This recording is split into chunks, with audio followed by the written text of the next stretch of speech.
एक पेंटिंग एक कहानी है जिसे देखा नहीं जाता बल्कि महसूस किया जाता है। यह है वारली चित्रकला जो आज भारत में नहीं बल्कि पूरी दुनिया में प्रसिद्ध है। वारली चित्रकला इतिहास में कला के सबसे पुराने रूपों में से एक है। सह्याद्री के ग्रामीण इलाकों में बसी यह एक प्राचीन कला जो समय से भी परे है। वारली कला एक जनजातीय विरासत है जो दीवारों को केवल सजाती नहीं बल्कि जीवन, संस्कृति और प्रकृति की कहानियां भी बयां करती है। तो आइए वारली कला के इतिहास और महत्व की गहराइयों में उतरते हैं।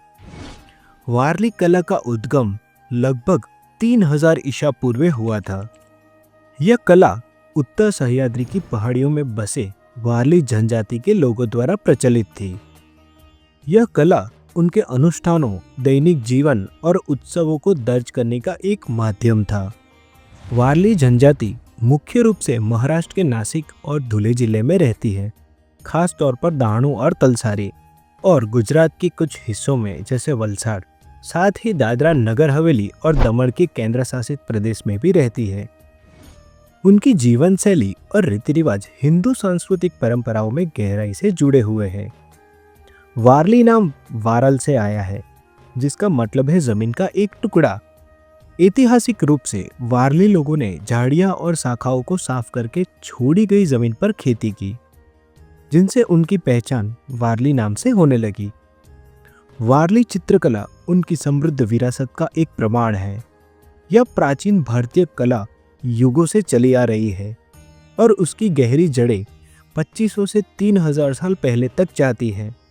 यशोधरा डालमिया की पुस्तक the painted world of the Warlis में दावा किया गया है कि वारली की यह परंपरा भीमबेटका के रॉक शेल्टर में मिले चित्रों के समान है, जो 500 से 10,000 साल पुराने हैं।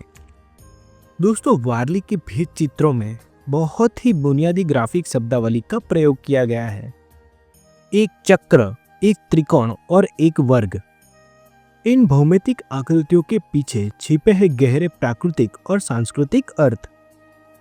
चक्र सूर्य और चंद्रमा का प्रतीक है, त्रिकोण पहाड़ों और पेड़ों का, और वर्ग एक अनोखे मानव आविष्कार, पवित्र स्थान या भूमि के टुकड़े का प्रतीक है। प्रत्येक अनुष्ठान चित्र का केंद्रीय मोटिव चौक होता है। यह दो प्रकार का होता है, देव चौक और लग्न चौक। देव चौक में उर्वरता की देवी पालघाट का चित्रण होता है। दोस्तों, वारली के इन अनुष्ठान चित्रों में शिकार, मछली पकड़ना, खेती, त्योहार, नृत्य, पेड़ और पशुओं के दृश्य केंद्र में होते हैं। मानव और पशु आकृतियों को सिरों से जुड़े हुए दो त्रिकोण के रूप में दर्शाया जाता है। पारंपरिक रूप से वारली चित्र मिट्टी की दीवारों पर चावल के पेस्ट और पानी के मिश्रण से बनाए जाते थे, जिसमें गोंद का उपयोग भी होता था।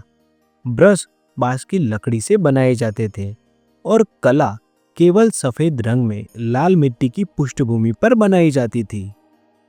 ये भी चित्र खास अवसरों जैसे शादियों और फसलों के लिए बनाए जाते थे। दोस्तों, 1970 के दशक में इस कला ने नया मोड़ लिया, जिसका श्रेय जाता है पद्मश्री जिव्या सोमा माशे को। उन्होंने इस कला को विशेष अवसरों से परे ले जाकर कला के रूप में अपनाया और वारली पेंटिंग भी चित्रों से निकलकर कैनवास और पेपर पर आने लगी। उनकी यह पहल वारली कला को नई पहचान देने में मील का पत्थर साबित हुई। वारली चित्रकला एक सांस्कृतिक पहचान ही नहीं बल्कि जनजाति के लिए आजीविका का एक साधन भी बनने लगी। और आधुनिक समय में वारली कला ने फैशन, होम डेकोर और शैक्षणिक पहलों में भी अपनी जगह बना ली है। तो दोस्तों, यह थी वारली पेंटिंग की अद्भुत कहानी। भारत की संस्कृति की ऐसी ही कहानियों को देखने के लिए इटर्नल ट्रूथ को सब्सक्राइब करें और साथ ही इस वीडियो को लाइक करें और ज़्यादा से ज़्यादा शेयर करें। जय हिंद।